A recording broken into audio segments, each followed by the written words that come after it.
happy to introduce today our first speaker this semester, Professor Christian Ewerhart from the University of Zurich.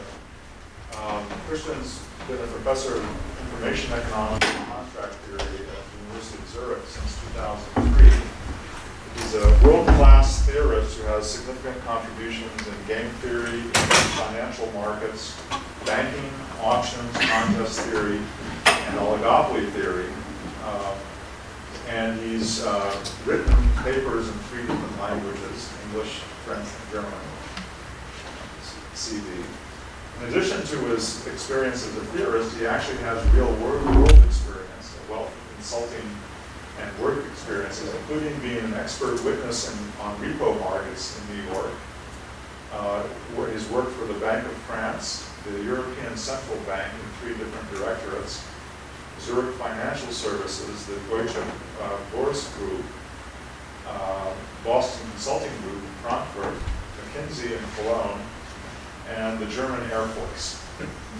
And so he's a very, very useful asset to have here on campus. He can help you with just about anything, from getting your helicopter up in the air, keeping your bank solvent, to solving your theoretical models in finance or in other areas. So we're very pleased to have him here today talking about social preference and group identity in the financial cooperative, which touches on a lot of different topics that people work on around here. I'd like to add that Christian's going to be around not just for the typical week here, but for the whole semester. Yes, that's right. Well, on and off. On and Yeah, off. second half of the term, yeah. It's more like on, off, and on. Yeah, right. So thanks a lot, Dan, for this generous invitation. I would like to get to know this person that you introduced. So maybe before I start, how much time do I have? So it's until 4:30. 4:30. Good, great. You don't have to take all that time if you don't want. I have to probably because it's a long. There's alcohol. Long thing. Ah yes, okay. I stopped earlier.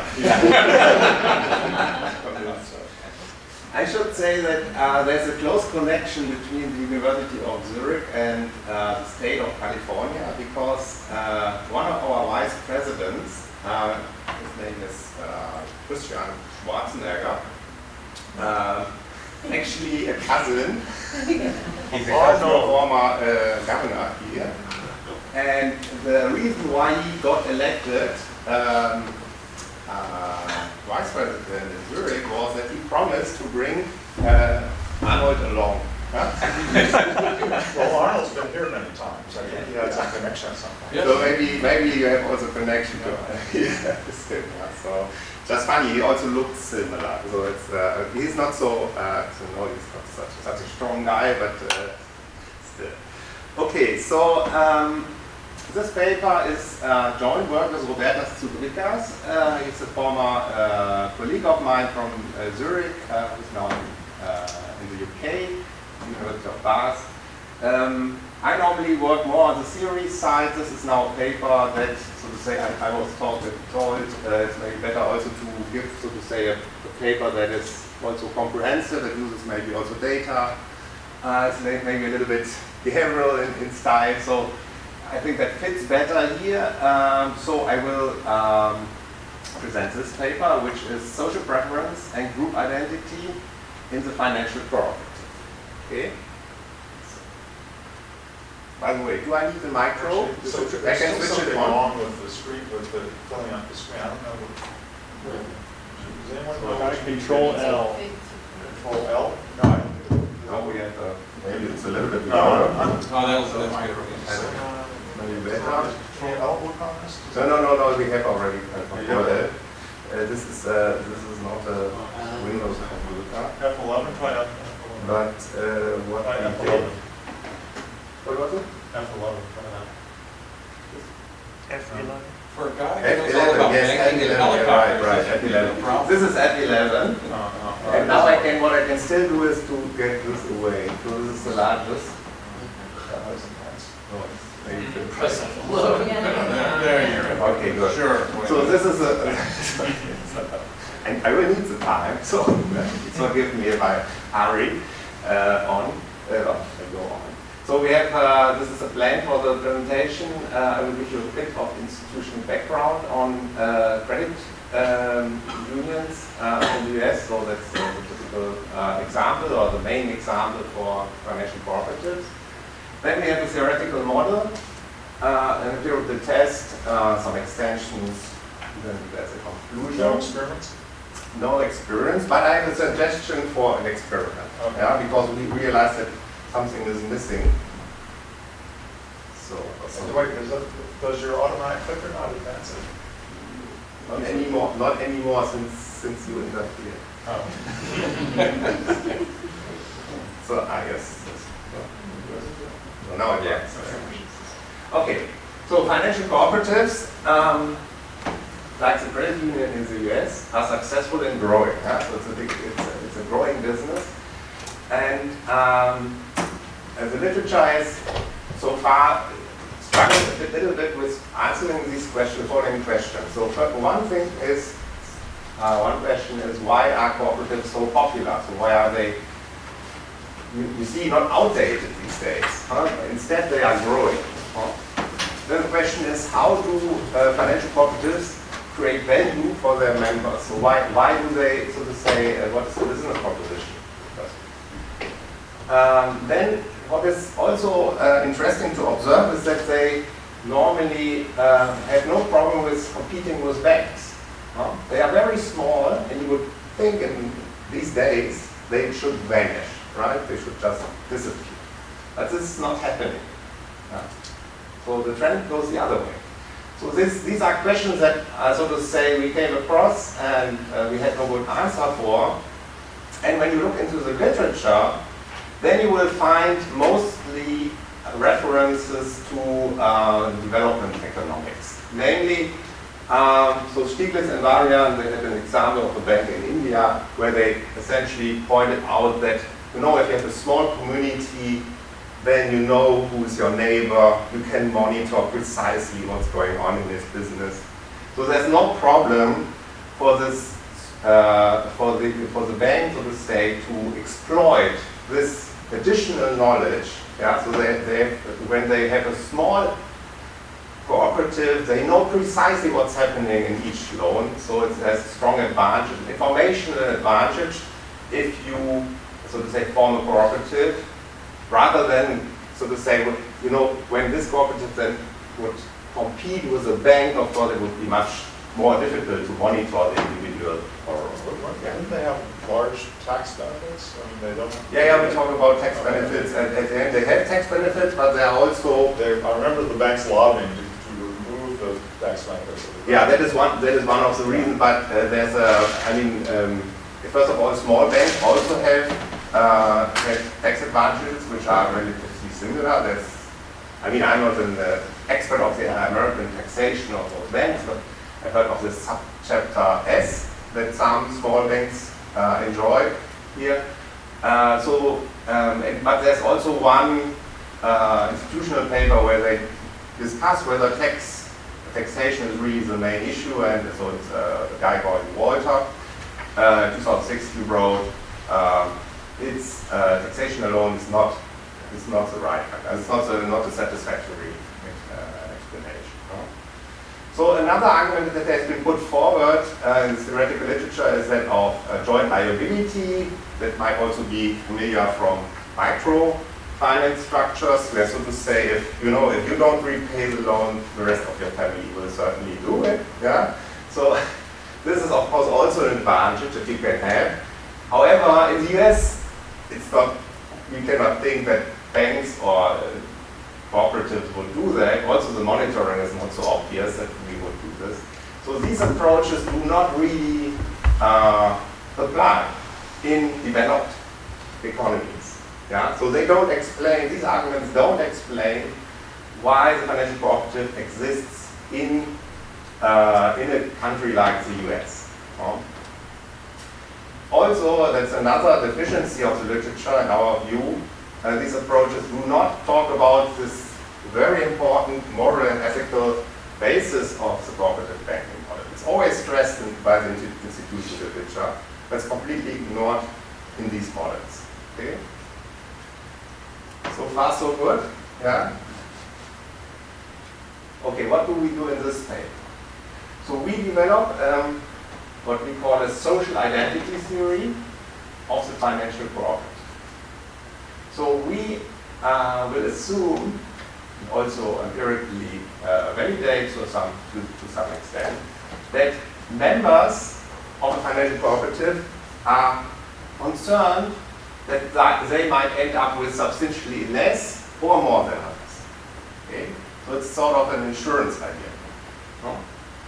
And because they are more concerned, because they are, in addition to what we would normally expect from people, they are concerned, because they are concerned also about these relative outcomes, they are more strongly interested in insuring themselves. So there's a demand for enhanced liquidity insurance compared to purely selfish or purely individualistic people. Okay? So what do we get when we follow through with this assumption? What we get is actually a lot. First of all, we find a way to reconcile the institutional literature on credit unions with mainstream banking theory. We can explain how small cooperatives are able to compete with large commercial banks, so they are not driven out of the market. The approach explains why credit unions and banks prefer different governance structures, because normally a bank, in a bank you might have, it might be just a profit orientation, whereas the credit unions typically work on a not-for-profit basis, and they have a voting. I will talk about that in a second. They have, so to say, they have very egalitarian governance structure where every member has the same voting rights. And then finally, what we can explain is that we can also talk about the resilience of credit unions compared to banks. So we get a lot of stuff. So sometimes I think that if a theory achieves too much, then it becomes trivial. And not interesting. This is actually something that can happen. Somebody says it's so obvious. But let's see whether this is obvious what we have. So this is a preview of results. So we model on the theoretical side. We model the cooperative or the credit union, as you want, as an optimal institution sharing liquidity risks. So there's a long tradition of that. Diamond and Zurich is, of course, most well known. But there are more recent additions to the literature that work with a finite population of depositors. And actually, that is what we need, because we want to talk about group effects, group size effects. So we need a finite number of depositors rather than a continuum as the literature, the mainstream of the literature normally assumes. And then we assume, in this kind of setting, we assume that the agents or the depositors exhibit an aversion to inequity. The idea being that if somebody happens to have a problem, he needs credit, right? We don't like him to see him suffer so much, right? So this is the inequity aversion situation that comes in. And Schmidt has this fairly general setup, but they don't talk so much about group size, and Engelmann is one of the contributions that extends that model a bit to allow for group size. And then what we do is we characterize the first best allocation in that setting and show that it can be implemented using a standard demand deposit contract. Our main result, however, is the following. It's a comparative statics result, which is that when we impose certain assumptions, the objective consumption levels for the borrowers, so these are the people that, so to say, happen to have the problem, these consumption levels are increasing in the strength of social preferences, but decreasing in group size. So, preview of results empirics. Here what we do is we take, we consider the US credit unions, essentially all for which data is available. These are of more than 6,300 over 2 decades. And what we do is we estimate the determinants of deposit and loan rates for these institutions. And then we find that the interest rates are significantly higher in credit unions with a larger member base. That means as the credit union grows or becomes larger, both the deposit and the loan rate increases. The story is, as the group becomes larger, the group becomes more anonymous in nature, right? So that means that we have less identification with the group members, less social concerns, so we'll go closer to market conditions. So we have higher rates for the borrowers, which are always disadvantaged here, and at the same time a better compensation for the depositors. Yeah? So this is the fact that both interests go up with the member base reflects the main story of the paper, which is that in an anonymous situation you have high rates for loans, yeah? But at the same time to finance those you also have to pay higher rates on deposits. Whereas in a smaller group what you can do is you can subsidize the borrowers, yeah? You can help them, but that means of course we have also to lower the deposit rates for the savers. And the second observation is that we find is that when we look at residential and faith-based credit unions, then here the interest rates are significantly lower than in occupational credit unions. That suggests that the social concerns are stronger when we talk about residential and faith-based credit unions.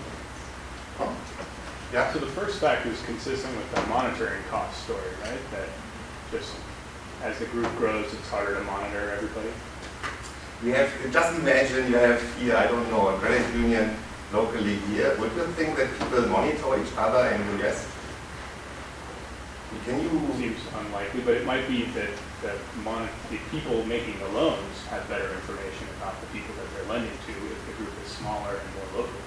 So it's maybe not mutual monitoring, but just that whoever they hire as their agent to do the monitoring for them has better localized information about a smaller group. I'm not saying that the monitoring story is completely out of the world in the US, right? But it's not so strongly applicable.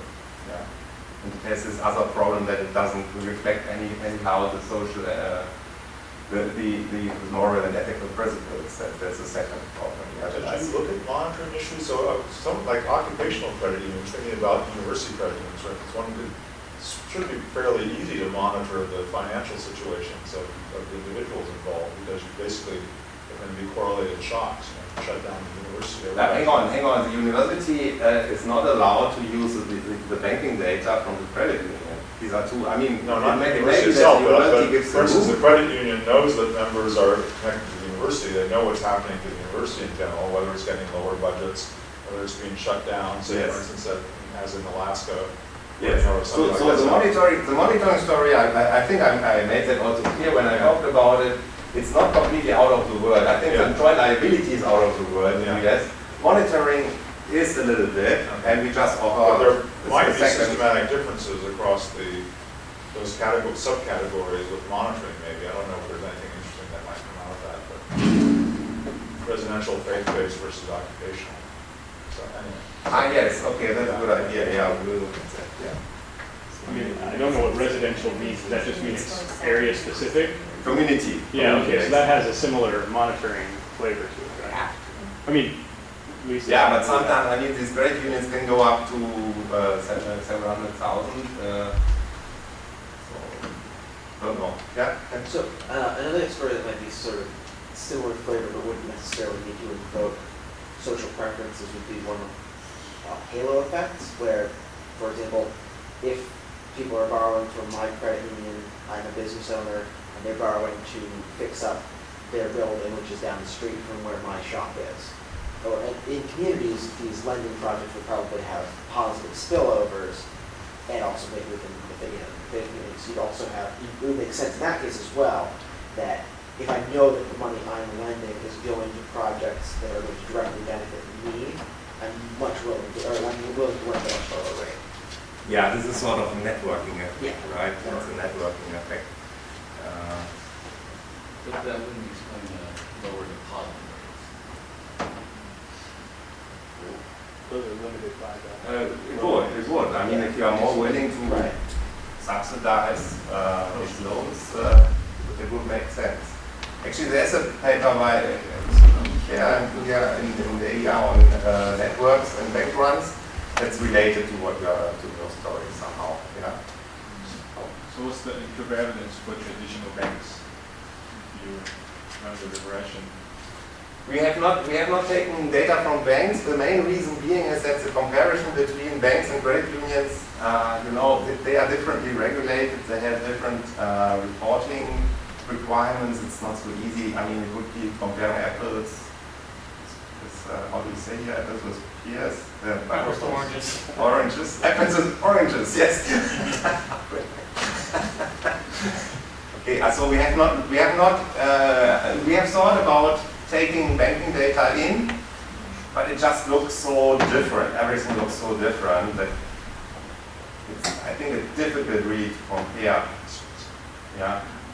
The only thing you could do is to talk about interest rates, maybe. But that's also not easy. Yeah. Who was first? You were a little bit earlier. Sorry. Oh, it's my turn. I think you Okay, were. so could it be because of the just operational costs of running the credit unions, like it's higher for the larger members, and that might be the reason that the interest rates are higher? No, it's the opposite. If you get larger as a credit union, what empirical people have found is that you have economies of scale. Okay. However, with economies of scale, what would happen is, and this is an important point that I was thinking about making later with my time. So, which would mean you pay higher deposit rates, you charge lower rates on loans. Yeah, but we find that especially the loan rates, the loan rates go up the larger you are, and that's the opposite of what you would expect if you have economies of scale. Because economies of scale mean you save money, you can somehow distribute it, right? But the loan rates actually go up the larger the credit union. Gabriele was first. Just a question about the data. It's better to have relative interest rates relative to the predominant interest rate in the area. I mean, if it's a competitive market, you'd like to know where the bank is located in the large base. So we control for lots of things, for state, for the type of membership requirement, for benchmark interest rates, secured, unsecured, GDP growth, CPI, so lots of things we In the zip control. code of the bank. Sorry? In the zip code of the bank. Not the zip code, but they report a state. Zip code, no, we don't use zip codes because they are not reported. Because if these are local banks, you may have some sort of customer preference for having, the bank where their house is, where the home is. So you said you don't look at data from commercial banks, they are non-credit unions. I think that may matter. So whether we report these interest rates relative to the commercial banks in the area. Yeah, but as you know, getting explicit data on interest rates from banks is always a very noisy thing, right? Because maybe they have something on their tax, right? They announce some interest rates, but normally it's a matter of negotiation in each case. If it's a larger thing, right? But maybe, I mean, of course, I know there are databases that we could use with banking data, banking interest rates. Or maybe we can talk later about this possibility. Yeah, so using bank interest rates. First, I'm going to tell you a couple of stories here, and I don't know if they fit in here from We've only outside. got another hour. It's okay. It might be important because it's factual. Okay. And that is, credit unions, when they grow, tend to be because the members have gone on to something else. So if you're in the military, and you're in the Navy Credit Union, when you leave the military, guess what? You're still in the Navy Credit Union. Yes. For example, I am still a member of the Caltech Credit Union, and I'm not at Caltech. I am also a member of a military credit union only because my dad was in the military. Yes. So if you allow this to grow, if there's, the faith-based and residential might be these people never move. But if you're in a thing where there's, there's movement, like in the military, people leave after 2, but they're still members. And so you don't get that homogeneity, if you would like, of the members. Talk about not monitoring when somebody's not even in the state. Yes. So it confirms our story then. Right? They all So have the same tattoos though, it's all I'm saying is that, there's when you first go in, there are, how to get to become a member is easy.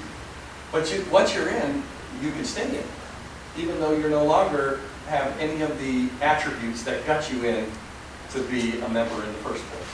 Yeah, Like, I don't even know That's why, an interesting point. why Yeah. Tim is even in any credit, why they would let him in. And that's just, he's still in a credit union. You co-sign.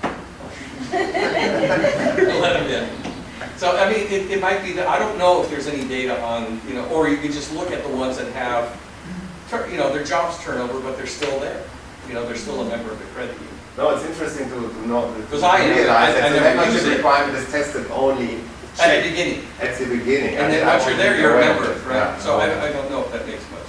That might have something to do with the residential and faith-based don't have that as much, right? They're sort of Sure, yeah, more right. constant, Which supports our story, Yeah. I think so. Great, thanks.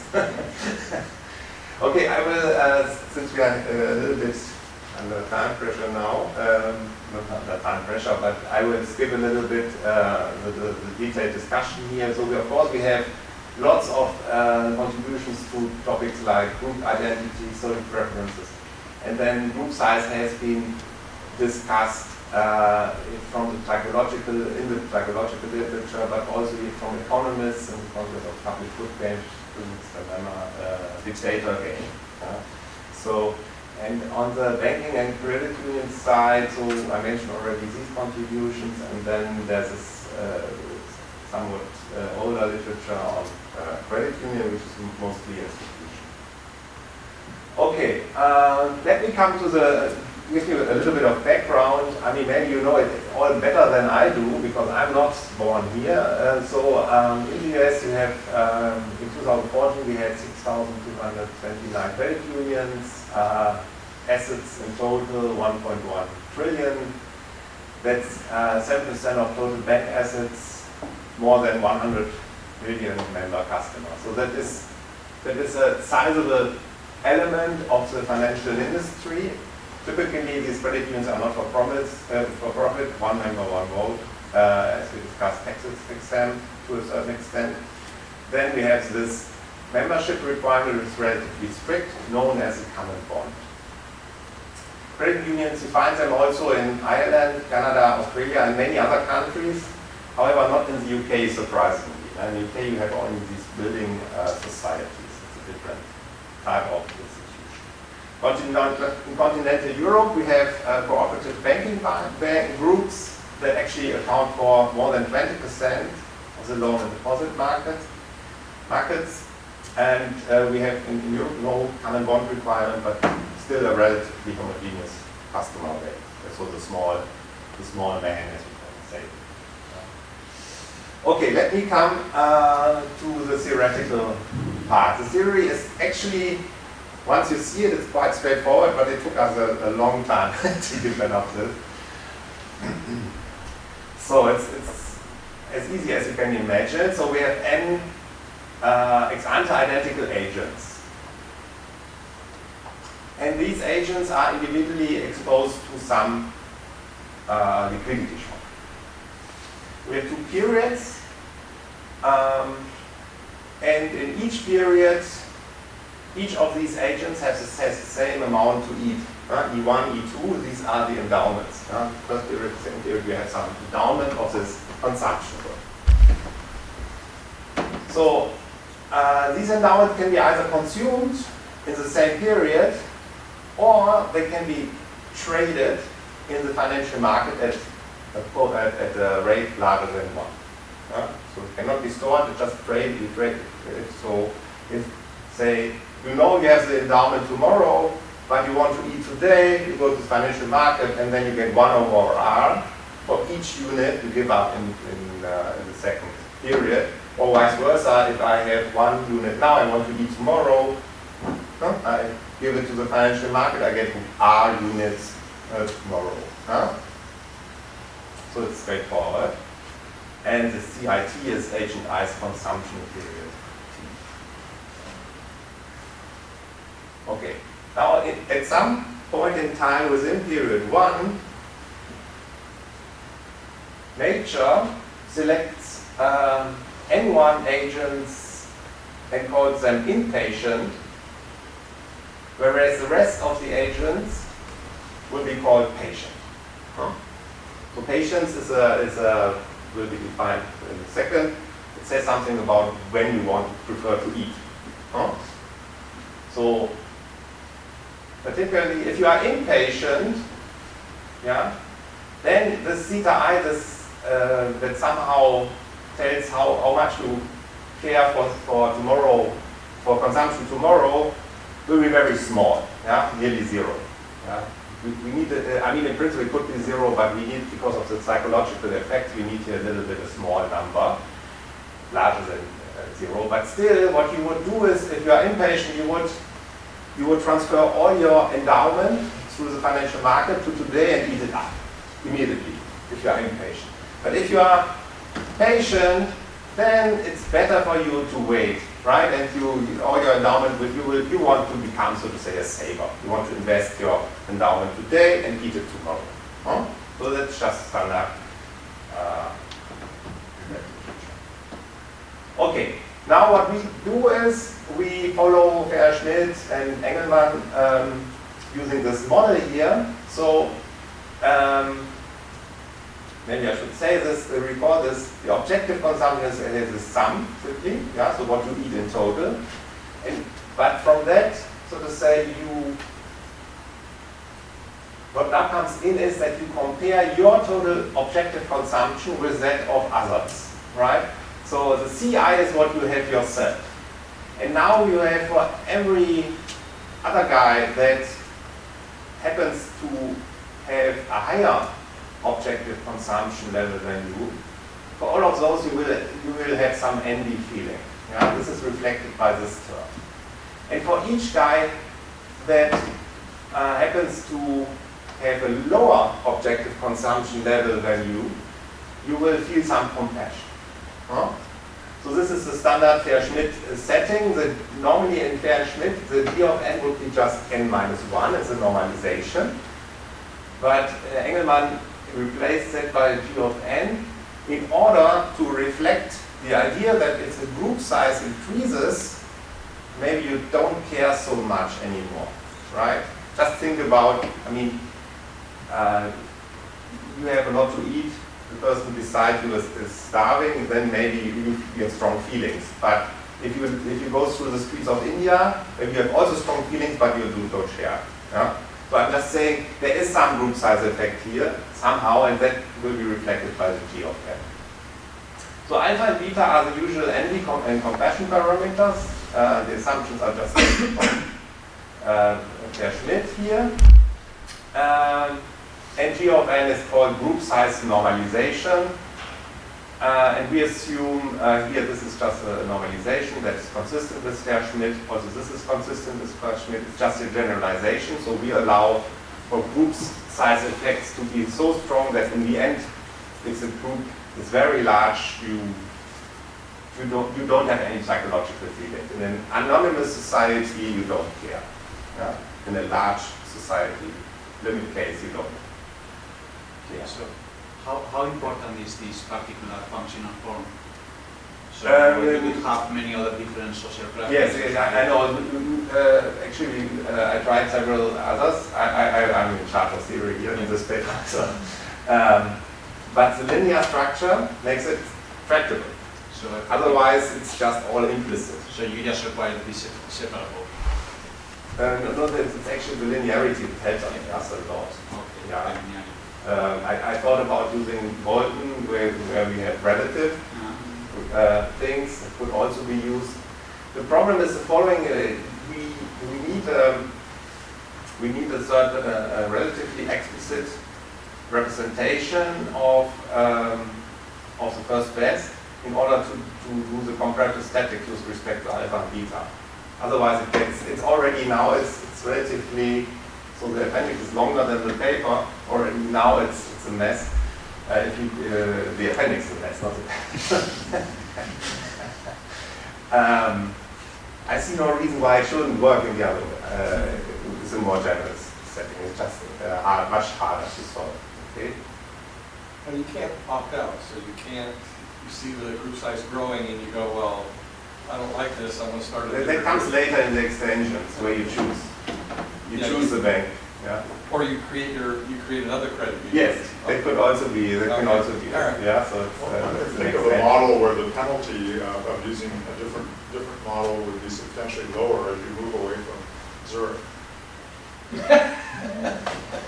Actually, the reason why initially this was, I told you this was the idea of my assistant. No, I didn't tell you. But it was actually the idea of my assistant, which is very unusual because normally I have the idea and the work. But in this case, it was really the assistant came along with this idea. That was at the time when he so to say, had. I mean, he was not an assistant professor. He was a sort of postdoc or Oberassistent. But he had to leave, and so so that's related to the fact that we are in Zurich. Of course, we are influenced. Everybody is influenced by his colleagues. Why not? Yeah. So, okay. So we have this specification, and I should say that each agent now, from an ex-ante perspective, not knowing whether he will become patient or impatient, so not knowing whether he needs a credit or whether he can just save his endowment, maximizes expected utility. Okay, what we do here now is to follow the literature on liquidity insurance. So we first derive first best. So I'm sorry, real quick question. So in a continuation, when you're talking about these group sizes, it's only the group that's within the credit union or the bank, and not the whole, not the whole group. That's your reference. The reference group will be the credit union. Okay. Defined by the common board, by the membership requirement, but also by actually membership. Yeah. So then, by that same nature, isn't alpha and beta somewhat defined by this particular group?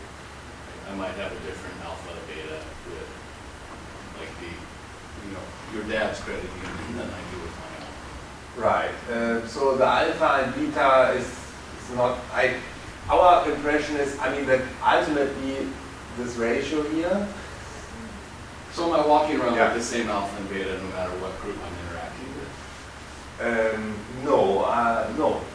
We will show that if you take our empirical results seriously, so to say, if you interpret them as we interpret them, then the alpha will depend on the common bond, on the nature of the common bond. So if the credit union is phase-based, then you are more likely to have a larger.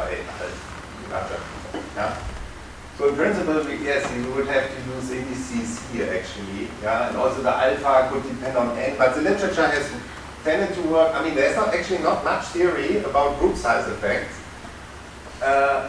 If I had written the Stair-Schmidt paper, probably I would have put an index at alpha. I would say alpha is not universal, but alpha depends on the game of the reference group and all that. And I think they have it in mind. Just would probably then help in these discussions. So Engelmann used this formulation. We find that helpful to think about group size. Yeah. Okay, first best. So what is the allocation? Allocation is simply the consumption level for the inpatient and for the patient people. We have the first best allocation. This is one that maximizes the ex-ante expected utility of the representative agent subject to the resource constraint. we impose another conditions to get an interior solution. So this condition here, constant relative risk aversion larger 1, is also standard in literature. It ensures that actually people, if they form a pool where they share their liquidity risk, actually there's an insurance taking place rather than betting, yeah, right? Because if people are not sufficiently risk averse, it will not happen. Yeah? Okay. We define this number here as a socially adapted market rate. So this comes up when you solve for the first best. You get this impression. So R was the financial market rate. But if you look at this, you will see this is a little bit lower, because beta and alpha are positive or negative. This is a little bit smaller than the market rate, and it somehow captures the idea that maybe the market rate for a loan would be maybe 20%, but since we are socially engaged, it's a little bit lower, it's maybe only 15 or 10%. So this is captured by this equation. So the first best can then be found in the traditional way by, so to say, solving it by having this indifference.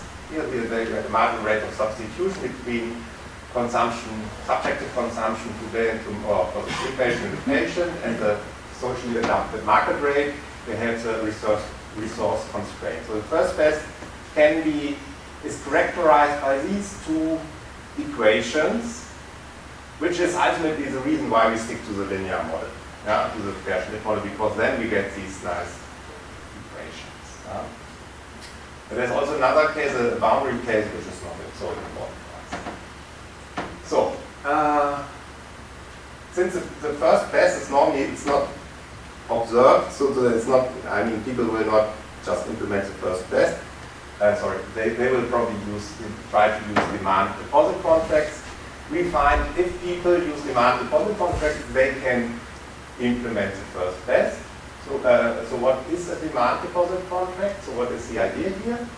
So an agent that signs such a contract, so it transfers all her endowments, so endowment today, endowment tomorrow, to the cooperative. Everything becomes property of the cooperative.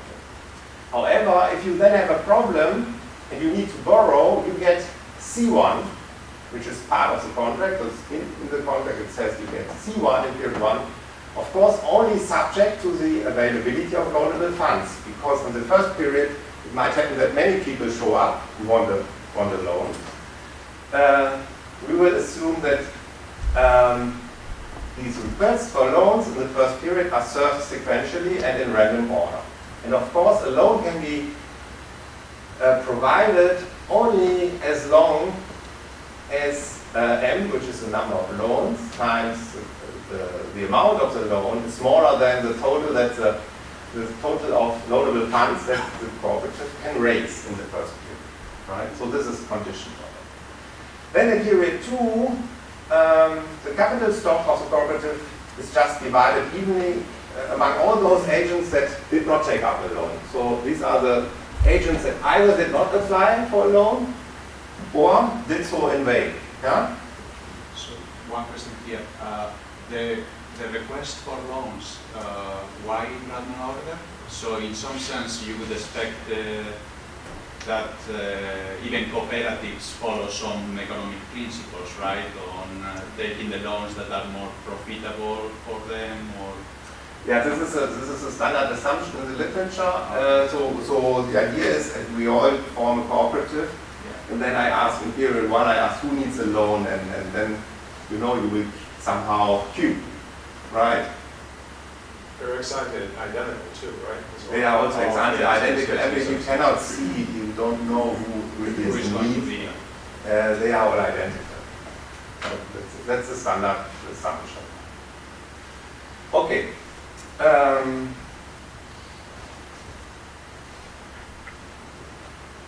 So then we need to define what the base Nash equilibrium is and what an optimal contract is. I will skip this a little bit, but the important message here is that the optimal demand deposit contract actually implements the first best allocation. So the first best allocation, this is good news, can be implemented by a demand deposit contract, which is essentially it's a robustness property on the demand deposit contract. It works also if people have these social concerns. So actually, a little bit, so the sequential thing means that you sort of randomly are either being given your consumption that you demand, the loan that you demanded in the first period or not, but these are risk-averse agents, right? Yeah, maybe. Isn't there an issue there with that? No, we have, it's of course, so what is so to say, maybe it's not so clear here, the N1, N2, we assume that the N1 and N2 are exogenous. So they don't, so it's not that everybody has an ex ante probability of being either patient or inpatient. Oh, so that I see. So that the nature of the contract is such that you would do it that way, but there's no need to do it in this case. and of course we need to check what happens if somebody deviates. Yeah.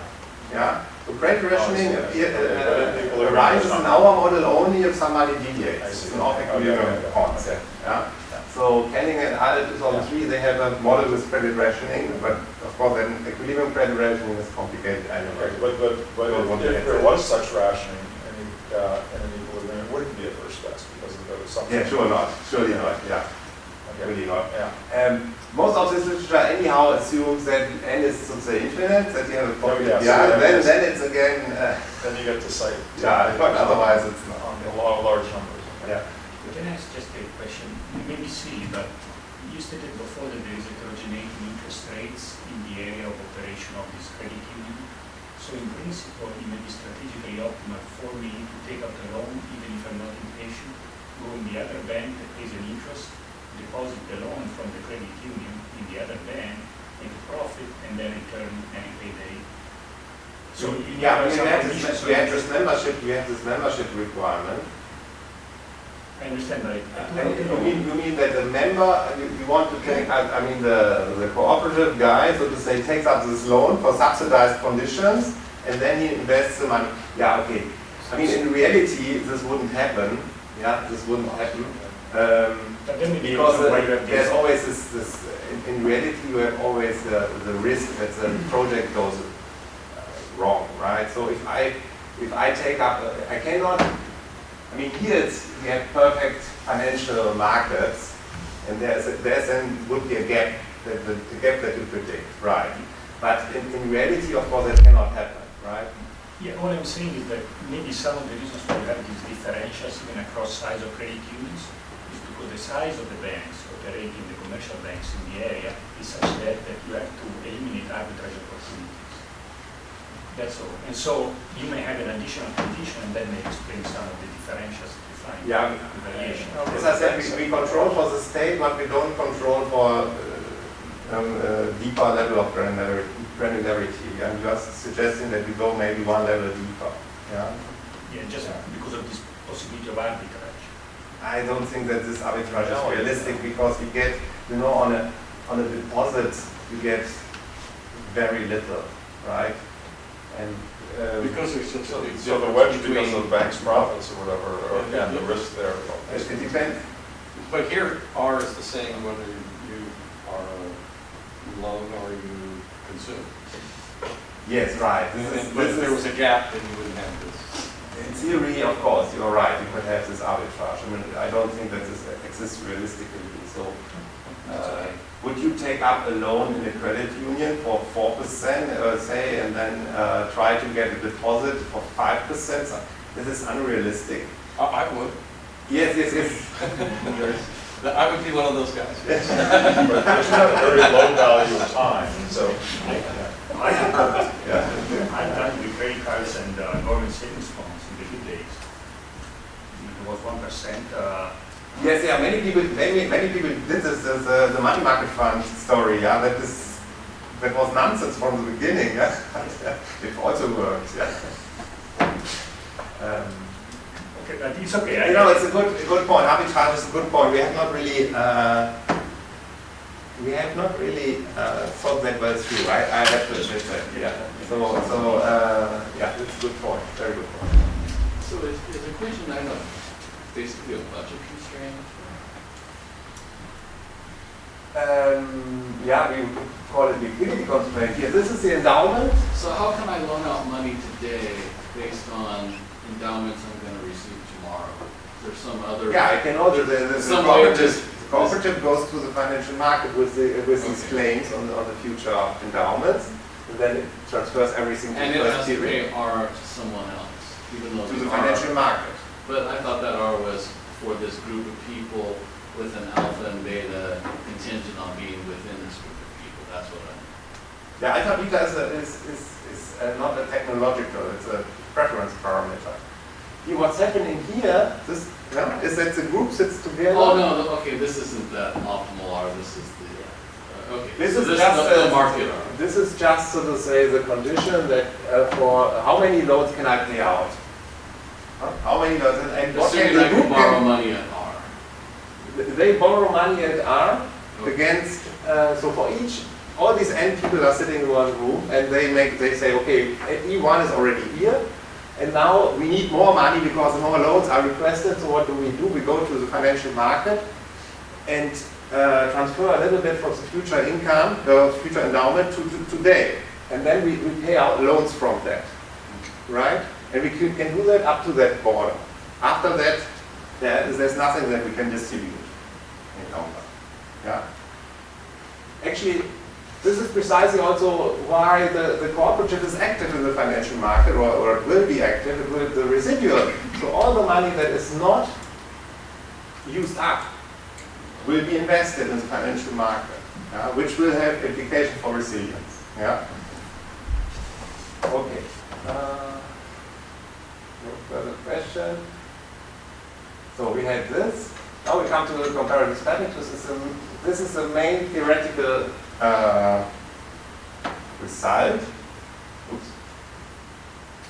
We need an assumption here. We need the assumption that the market returns are not too high, so a lot of R is smaller than 1, and that the utility function of the agents represents non-increasing absolute risk differential. No? You will see in a second why we need this. Huh? So, but when we have this, then it happens precisely what you would expect to happen. Namely, that the consumption level of the borrowers is increasing in social concerns, and the consumption level of the depositors, of the savers, is decreasing. And of course, this also transfers into group size. It's ultimately a corollary of that.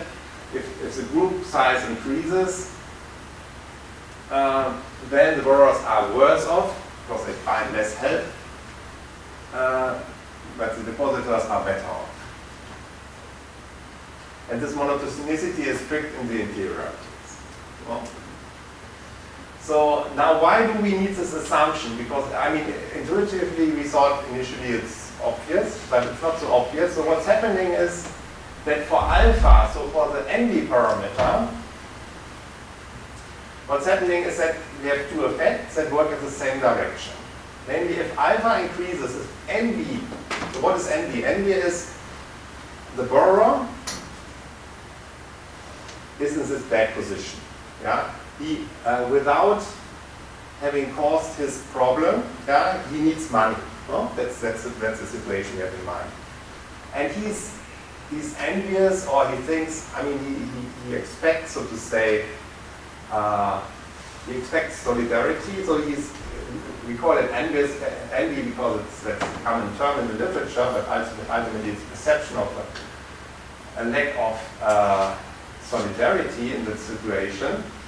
So what happens is that the borrowers, if they feel more concerned about it, if they suffer more from the situation, then the socially adapted, two things will happen. The socially adapted market rate declines, so everybody, so to say, considers a lower interest rate as appropriate, and this benefits the borrowers. This is clear.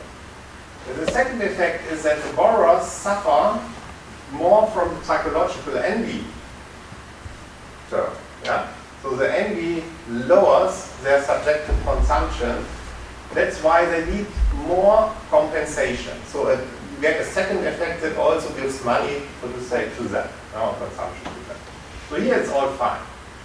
Now, it's more complicated in the case of compassion term. The compassion term, what is the compassion term? The compassion term is that the depositors, they are the advantaged group here. The savers have the additional, they are in a good situation, they have no problems, right? And then two things happen if, so to say, the feeling of compassion, the feeling, the willingness to help others increases. So one is that, again, the socially adapted market rate declines, yeah, because everybody thinks, okay, the borrower should pay less, yeah.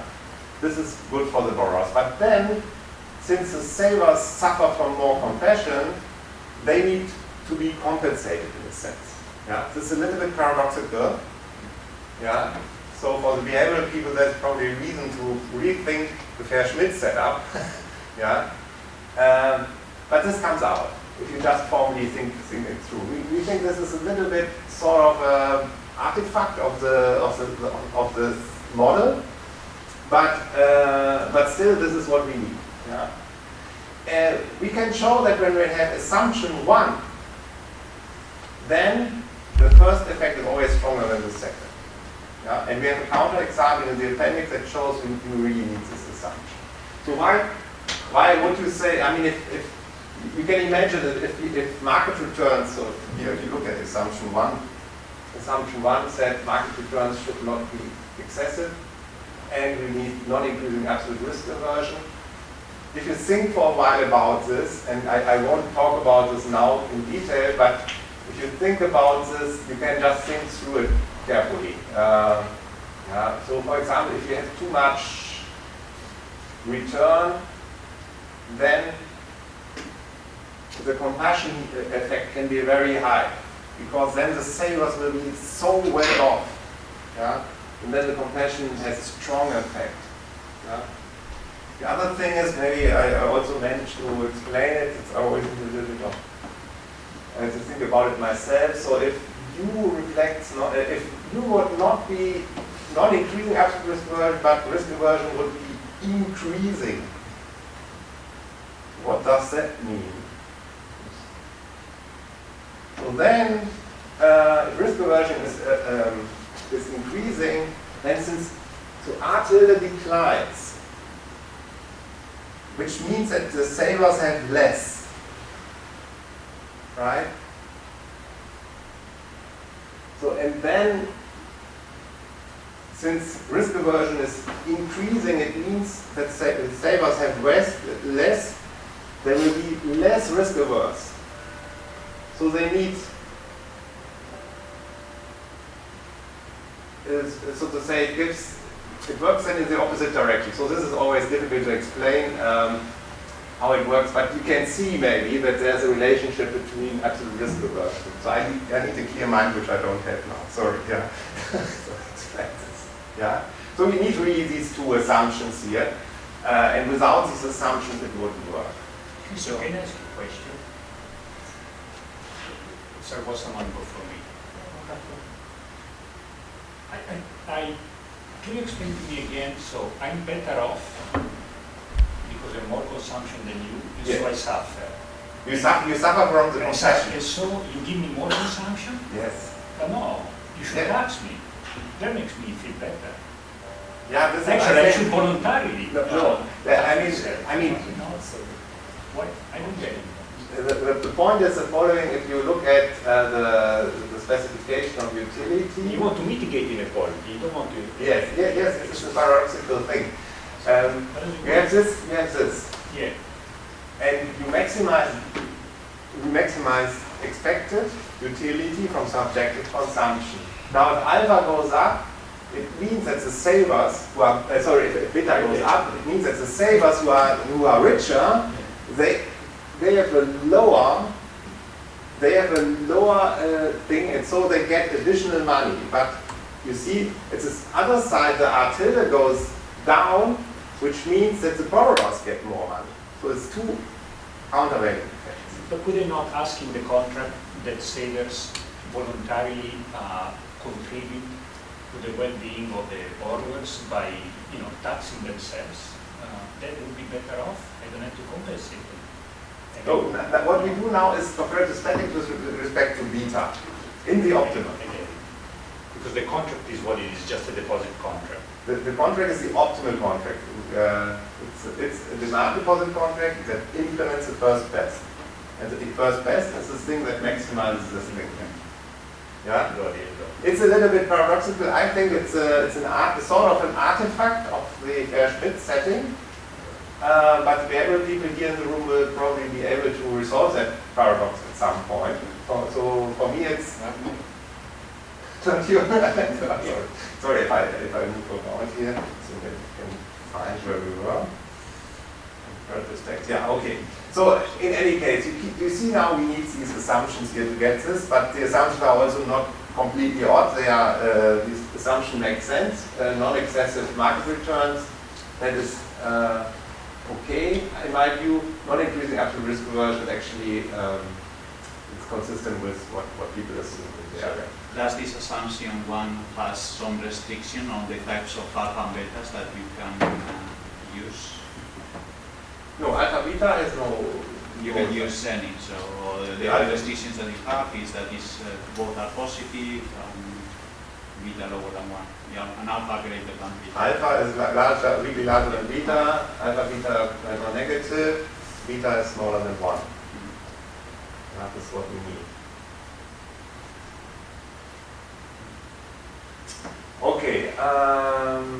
Okay. From this, of course, we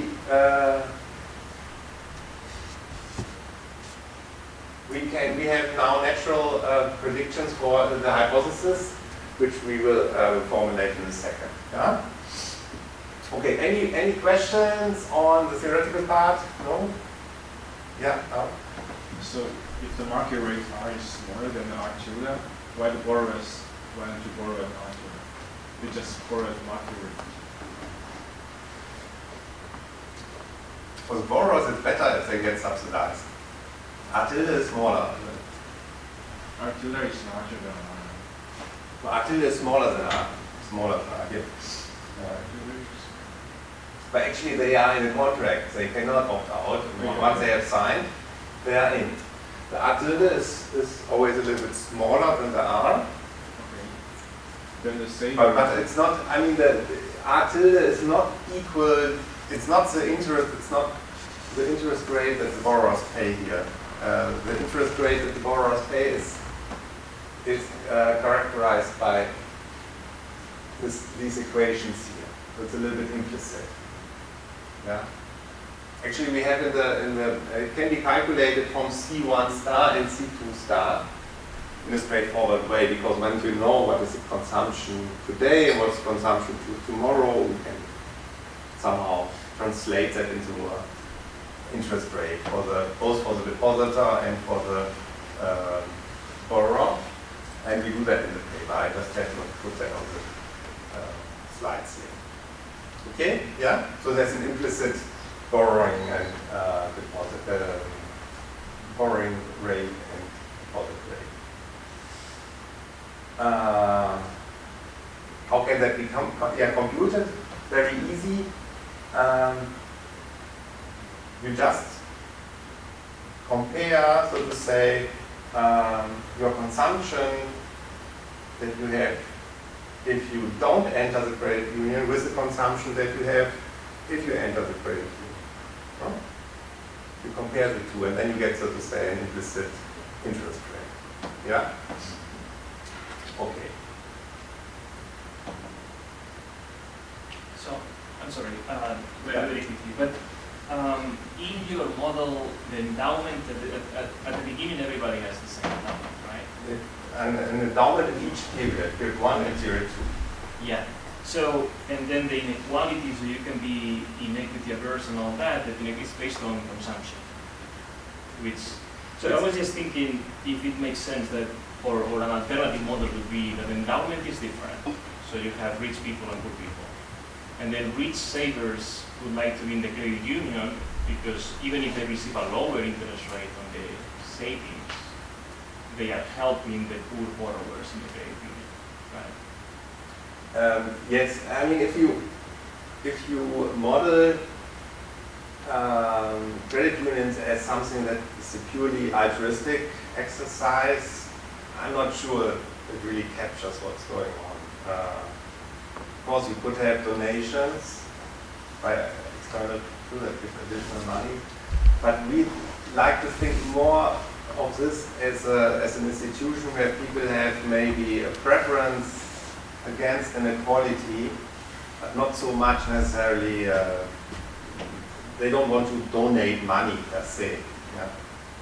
Rather that everybody wants some insurance, and then they don't want to, so to say, be in a bad position when they need a loan.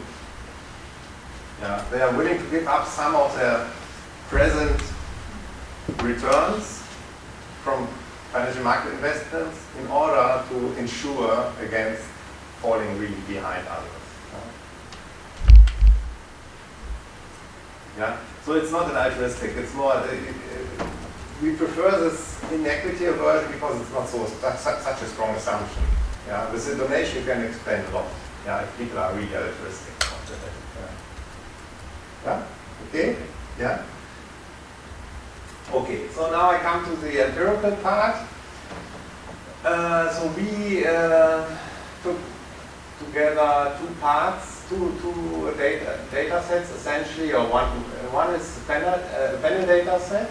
So what we did was to evaluate NCUA, National Credit Union Association reports.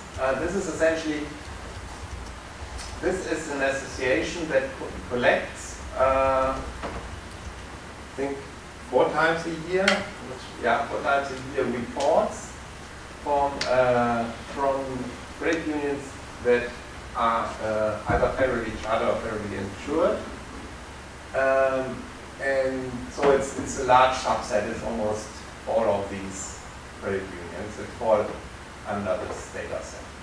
And then we also included some macroeconomic data, and we did this for the 2 decades. So it's a large data set.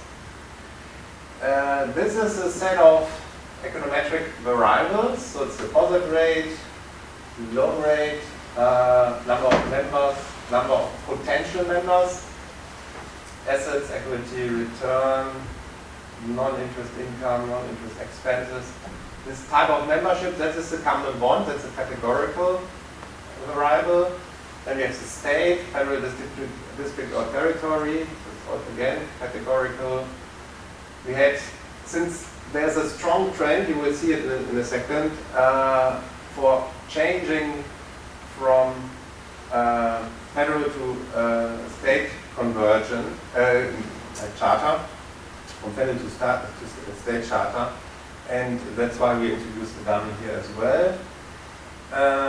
Then here we have some standard macroeconomic variables: GDP growth, inflation, 1-year government rate, LIBOR, and the dummy for financial crisis. So I show you now a table that is too small to read, which gives you the details on this. For example, here how the deposit rate is calculated. Yeah? So the deposit rate is calculated here, it says precisely it's the sum of dividends on shares and interest on deposits. This is because for deposit rate, normally you would think of interest payments, but in the credit union, not half, but a certain part of the credit unions pays interest, but that's a minority. Most pay dividends. So you somehow have to combine this, right? And this here for the other position it's similar. So we take certain accounting, so this is good now for the accountant. Who was the accountant? Yeah, right? So you know precisely what I mean, right? So we took measures to make this precise. Okay. Then we come to the descriptive statistics. So we have here the mean and so on. So what is important from the descriptive statistics is the members here, the members. What you can see is these are logs, yeah, so natural logarithms. So there's a large variety in the size here. And you see it's in the standard deviation, the within variation is not so high, but it's a between variation. So that means that the number of members does not change so much. Of course, they are all growing, or most of them are growing. But across, so to say, across institutions, there's a lot of variety. Here you see the common bond composition. You see here this is the average member size. You see, for example, government type of membership category is very large. This is probably due to the Dave Porter effect. Yeah, so that people have just get in once and they The family members always. get in. Yeah, maybe the family members. Or it's, I don't know, military, where the military is separate. Then faith-based. What you can see is that the state chartered the number of state chartered credit unions has increased, has almost tripled. So there's a clear trend. So what is behind this trend? The trend is that these credit unions, of course, feel under pressure to make somehow money, even though they are not for profit. But they want to expand. They want to relax their regulation. And this is moving from federal charter to state charter is one way to achieve this. So it's a very strong effect, a very strong trend here. We argue that this is not a good idea necessarily, because that ultimately will lead to lead to a situation where all these positive effects of credit unions do not exist anymore. Yeah? So this is at least what our conclusion will be. Okay, so what are our hypotheses? We will check whether credit unions with a larger member base offer higher deposit rates and require higher loan rates. So both rates go up. Yeah? Deposit and loan rate go up in the same direction. And also for the common bond, we have a co-movement. That's what we will check. And maybe I'm not the empirical guy, so I will just present what we have here, and you tell me hopefully what we can improve. So this is the empirical model. So we have the deposit rate. We have just a standard, as you would expect it. Nothing is particular. So, but maybe this here will be of interest. So we estimate this model for the deposit rate and loan rate, equation by equation, which means 13 and 14 are estimated separately, and we use random effects here. So this is what we did. So here are the results. So we have this the top entry is the most important one. For the members, you see deposit rate is increasing in the number of members, loan rate is increasing. Both is significant. What do these numbers mean? They mean that if you double the size of the credit union, so if you double the size, the number of members, then you have to multiply this with log 2. Then we have 1/3% increase in deposit rate and about 1% increase in the loan rate. Yeah, this sounded also to me, I mean, I didn't run these regressions, but the numbers sound to me as plausible. If you double the size of credit union, it can be 33 basis points on the deposit rate plus 1 percentage point on the loan rate. Yeah, of course. Yeah. Okay, so this is what we found.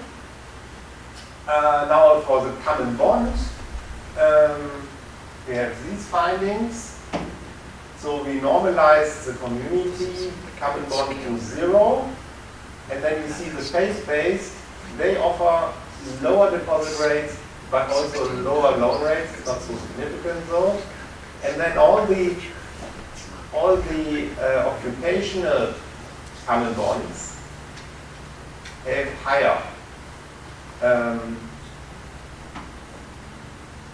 higher interest rates. Yeah. So what's important here to see is that we always have co-movement. Yeah. I know for me, empirical work is anyhow hocus pocus. Yeah, so just, but miraculously, it's a code. We have it. Okay, but it makes also sense. It's also robust. Yeah, we find really that the phase space are always negative, and the others are sometimes, of course, if you change things, in some signs might get negative or so. But overall, that's the pattern that we observe. Phase spaces very low, interest rates, occupation high, and residential and communities in the middle. And also for the previous regression, that is also sort of robust. Okay. How about the people who are running these credit unions, like the presidents of these credit Yes. as they get bigger, their compensation gets higher, I presume. Have you looked at their compensation? Because they have a real incentive to make it bigger. Normally, these offices are not compensated for the small credit unions, but of course, when they get larger, could be personal effects. Well, that's. I would do that. I would do that. To use your words. I mean, just because something is nonprofit doesn't mean they don't make profit. Okay? Yeah, Because that goes they have into- fringe benefits for Yeah, sure. exactly. Yeah. Exactly. And you want to see whether that's the case. Yeah. So, there must be a reason. I'm just, These credit unions are non-profits, you mentioned, Yeah. but as they That, get that's bigger, actually in the how do you say, the credit union charter or? not in the charter, it's in this legislation. Oh, legislation that they can't be. Since 34 they are. but as they get bigger, the loan rate increases more than the deposit rate, so they are more profitable. So what do they do with that money that they get? I just told you what they did. They told us how to They go to the supervise that, CEO, right? you think, or Yeah. No, you have also more. You have more depositors and lenders. more what? You have more savers. Oh, And yes, they invest they invest parts. Actually, we were nearly, I don't know if we did this, when we were really deep in the data, we were thinking about the dynamic model. Then you can really talk, because the credit unions are very simple in their structure, you could really do this, what you propose. Think about profit loss calculation, so that everything fits together. Here presently, it's a little bit like, we cut this in pieces, in one year pieces, and then do this. And we don't know so much what they carry over, right? So we don't do this. Yeah. So we don't have, so to say, the complete, the 100% picture, because we don't take the intertemporal stuff in. I guess what I was thinking, because you mentioned dividends before. Yeah. So I was thinking that maybe they distribute dividends to their members. That's kind Yes, of but like, they can keep part of that, right? They can keep it. Yes, they can. Yeah. And then it's always a question, how much do they transfer to the future? Yeah. And we don't do that in this paper. Yeah. It was an option, but it's already, now it was one enough. It works so far. Maybe nobody would have noticed unless you, except you. Yeah. Okay. So are there any difference in the investment portfolio by the large and small credit unions? I mean, it could be like the larger credit unions invest in a more risky portfolio, so they ask for higher loan rates and they can pay higher deposit rates. We do this. And one of the extensions will be precisely looking at this, resilience. Yeah? That's precisely your point. I will be quick. Coexistence of cooperatives. Here, that's very easy in principle. I will only show one reference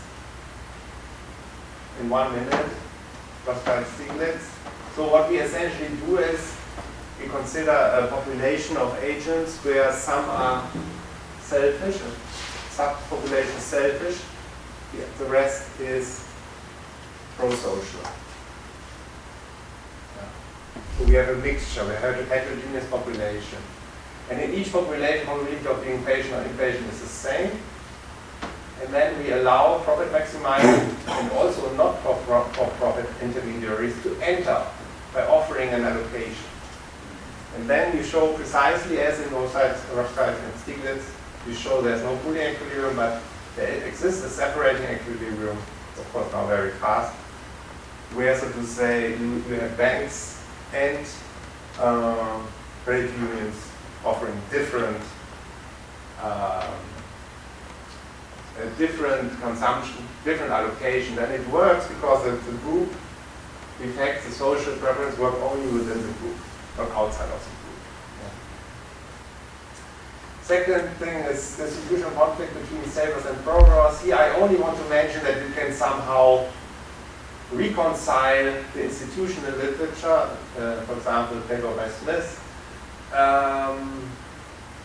with mainstream banking theory. This is simply what we can do. I it's too short now for me to explain. But this brings us now to Howe's question regarding the resilience.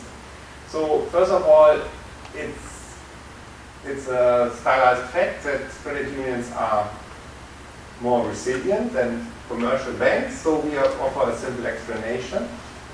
So we can now look at this number here, capital I, which is the difference between what the credit union receives in terms of endowments in the first period minus what it pays out in terms of loans to, in the first period to the borrowers. This I will be the net investment into the anonymous financial market. Okay? And when you now assume that the population shares of patient and inpatient is fixed, and yeah, then the market exposure per saving depositor will have this expression. And this is, as you can easily see, because we have the monotonical systematic with respect to CI star, it's strictly increasing in N. So it means that the exposure per saver, yeah, per saving depositor, is strictly increasing in the number of members. So larger credit unions get more risky in this sense. Yeah? We also have a discussion of bank runs and so on, but bank runs is in the presence of deposit insurance not the critical issue here.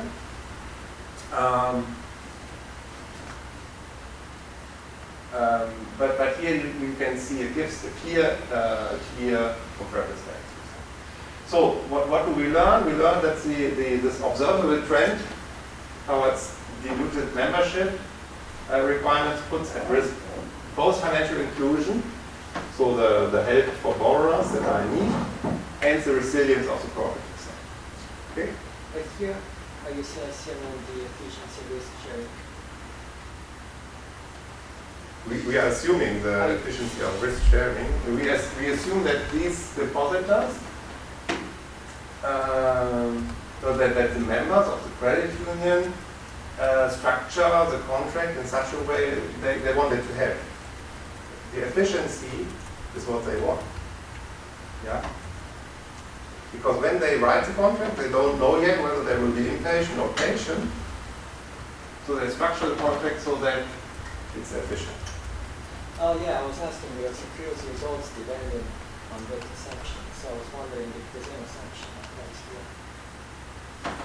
here. Yes, we need assumption 1 again. Yes, assumption 1 means no excessive returns on financial market investments, but with excessive, very excessive, and the other is a non-increasing absolute risk reversion. We need this here as well, assumption 1, yeah. Okay, good. That was it. Conclusion is it's essentially clear. I think you all know you have it, and time has progressed. So thanks for your attention, and you have the unless there are questions. Thank you for.